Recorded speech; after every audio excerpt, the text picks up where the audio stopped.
Kami kasing reklamo dyan sa SOCPEN ngayon, sa social pension ngayon, dahil maski na hirap, pinakamahirap na senior citizen, kung hindi mo kung hindi mo kasama yung gumagawa ng listahan, and naisipan ko na ilaban yung universal social pension. Para ito, wala nang lista. Bago tayo magpatuloy, huwag kalimutang mag-subscribe sa aking channel.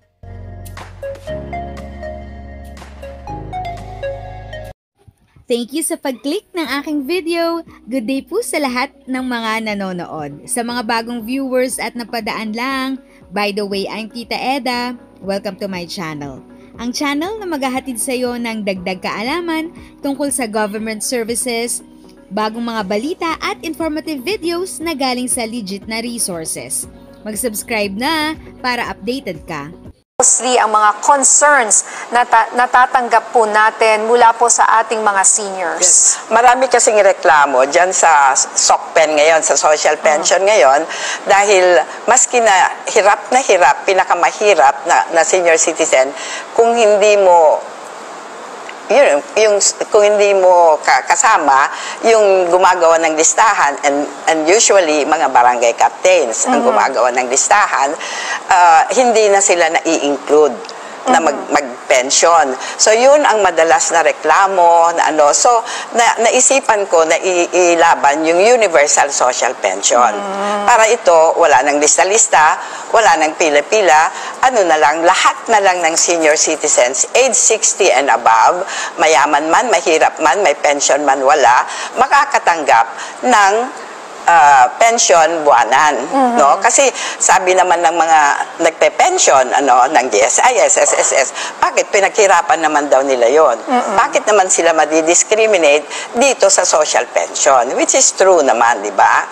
So, yun na lang ang pinaglalaban ko ngayon, and I hope nag-usap naman kami ni Speaker Martin Romualdez at meron naman ng pondo na nakita ang APRO. So, I hope naman ma-push through na ito. Kasi ito talaga ang clamor ng lahat ng senior citizens. Pwede po malaman, ma'am, magkano yung pondo na kakailanganin para dito?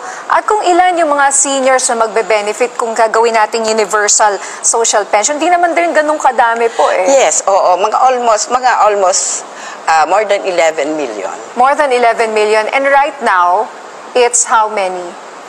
Ayun nga. Ngayon, 4 million lang 4 yung million. indigents. Yes. And marami pang waiting na indigents din. Okay. So, sabi ko nga, kaysa naman mag-increase sa kokonti, lahatan na lang. Ilahat nyo na lang. Total, konti na lang naman ang idadagdag na pondo kung pangkalahatan. Mga magkano po kaya, ma'am? Mga 60 million. Billion. 60 billion ang idadagdag. Yes. Para kung lahat-lahat na po, regardless of indigent or hindi. Okay. Right now, mga 40 na. Kung i-increase ng 1,000 yung isa, yes. 49 billion ang kailangan. So, konti na lang naman. Okay.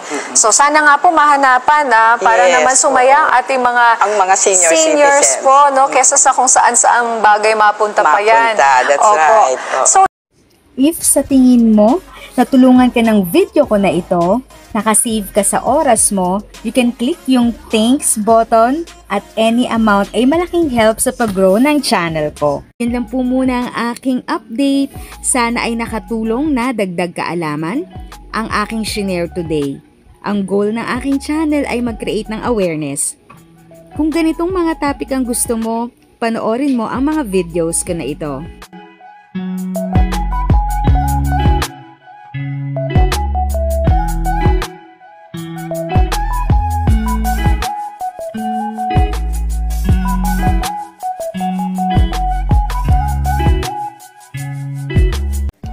Thanks for watching! Kung may kapamilya, kaibigan o kakilala sa tingin mo ay magiging interesado sa video, please share or tag sila sa comment section.